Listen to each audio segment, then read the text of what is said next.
Shalom Bapak Ibu Saudara yang terkasih dalam nama Yesus Kristus. Salam sehat, Tuhan Yesus memberkati. Sebelum kita mendengarkan renungan hari ini, marilah kita bersatu di dalam doa. Kasih karunia dan damai sejahtera dari Allah Bapa kita dan dari Tuhan Yesus Kristus menyertai kamu. Amin. Saudaraku yang terkasih, renungan bagi kita tertulis di Yesaya 64 ayat 6 berbunyi demikian. Demikianlah kami sekalian seperti seorang najis, dan segala kesalehan kami seperti kain kotor. Kami sekalian menjadi layu seperti daun, dan kami lenyap oleh kejahatan kami seperti daun dilenyapkan oleh angin. Demikian pembacaan isi firman Tuhan. Saudaraku yang terkasih, pasti kita sangat kenal dan sangat tahu dengan apa yang disebut dengan kain kotor. Kalau namanya kain kotor tidak lain dan tidak bukan ya, dicuci dan dimasukkan ke mesin cuci. Tidak layak untuk dipakai, kira-kira demikian. Tapi tahukah saudara terkasih, ketika segala hal yang baik, segala hal kesalehan, segala hal kebenaran yang pernah kita lakukan, namun diibaratkan dengan kain kotor. Itu yang baik, itu yang saleh, itu yang benar, tapi diibaratkan dengan kain kotor. Kira-kira maksudnya bagaimana saudara terkasih? Dalam renungan hari ini, konteks kitab Yesaya mau menegur bangsa Israel akan setiap kebenaran, akan setiap kebaikan, akan setiap kesalehan yang luar biasa yang dilakukan. Tapi Nabi Yesaya katakan itu adalah seperti kain kotor. Ada apa? Karena tidak dilakukan semuanya atas penyertaan Tuhan. Tidak dilakukan semuanya di dalam Tuhan. Semua kebenaran yang dilakukan tidak bersama dengan keyakinan penuh akan Tuhan yang hadir dalam kehidupannya. Sehingga saudaraku, kalau kita lihat ungkapan kain kotor yang begitu keras yang diibaratkan kepada bangsa Israel akan kebaikan-kebaikan yang dilakukannya, karena terlihat bahwa mereka melakukan kebenaran, mereka melakukan kesalehan, mereka melakukan kebenaran sebagai hal untuk mengamankan posisi. Mereka melakukan hukum Taurat dengan baik sebagai hal untuk mengamankan Tuhan.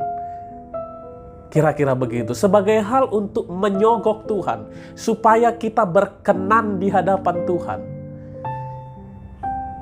Ketika kita memiliki prinsip iman yang salah, yaitu apa? Kebenaran kita lakukan supaya Tuhan berkenan dalam hidup kita.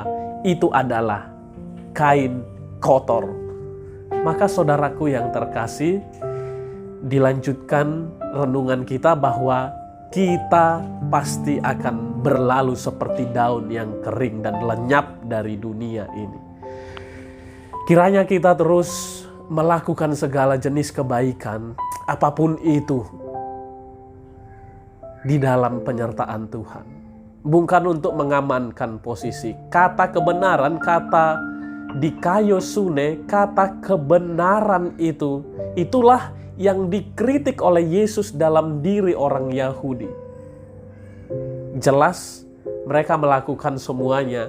Mereka menaati hukum Taurat. Ya, karena memang ingin mengamankan posisi menurut mereka di hadapan Tuhan.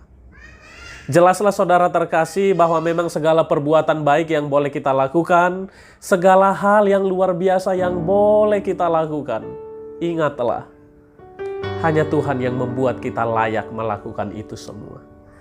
Oleh karena itu gak usah pamer, gak usah sombong, gak usah menganggap diri sudah sering dan sudah mampu dan sudah bisa.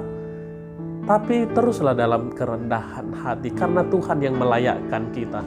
Bukan untuk mengamankan posisi itu semua. Kalau dunia ini sering melakukan yang baik,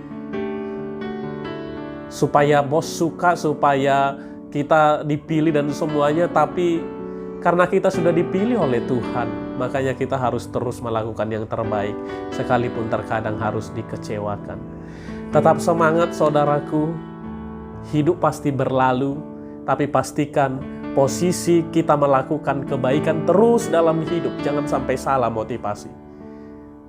Tuhan Yesus memberkati. Kita berdoa. Kami bersyukur kepadamu ya Allah Bapa kami, karena segala kebaikan-Mu memberkati kami hingga hari ini. Tuhan, jagai kami, sertai kami, dan biarlah kami tetap mengandalkan nama Tuhan selama-lamanya. Bapa kami di dalam sorga, ketika pandemi COVID belum kunjung selesai, dan pemerintah kami memutuskan kembali PPKM diperpanjang, Tuhan biarlah itu keputusan terbaik, dan biarlah seluruh jemaat-Mu, seluruh umat-Mu Tuhan tetap kuat untuk menghadapi semuanya. Sertai Tuhan, berikan pengharapan yang teguh bagi kami masing-masing, agar kami kuat menghadapi ini. Kami percaya Tuhan tetap memeluk kami, Tuhan tetap bersama dengan kami.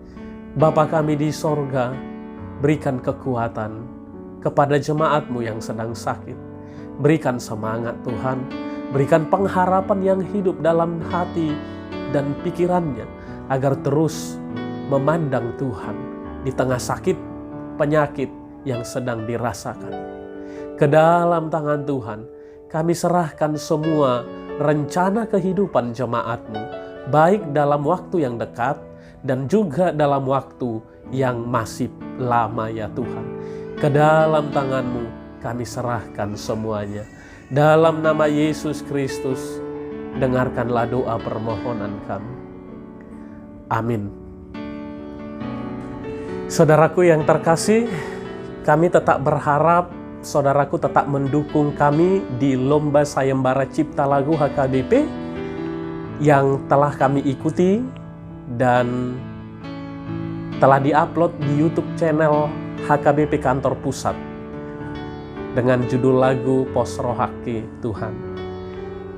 Kami sangat memohon dukungan saudaraku terus, dan biarlah nama Tuhan dimuliakan dan kita semakin kuat di tengah-tengah pandemi COVID-19. Shalom.